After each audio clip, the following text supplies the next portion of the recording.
Klausies. Kāpēc šķirba? Kāpēc šķirba? Klausies. Kas tas ir?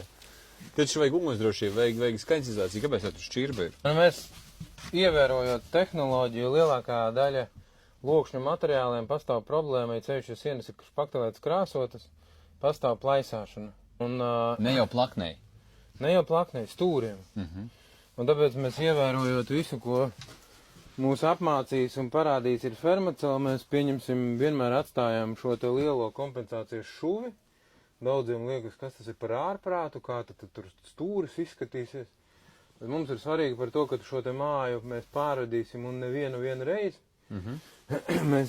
Ko mēs daram, atstājam gan šeit šuvi, gan arī te, kur materiāls pienāks, atstāsim šuvi.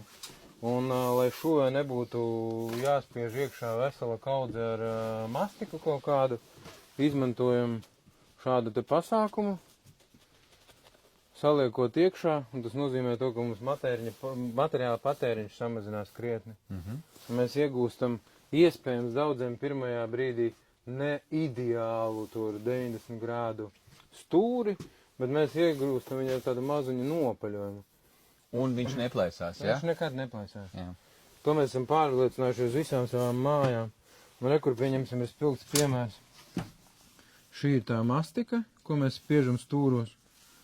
Un te var redzēt, Māja kustās. šitam paraugam ir 3 gadi. Tu esi baigi spēcīgs, vai viņš tiešām tāds elastīgs ir? Viņš arī spēcīgs. Jā.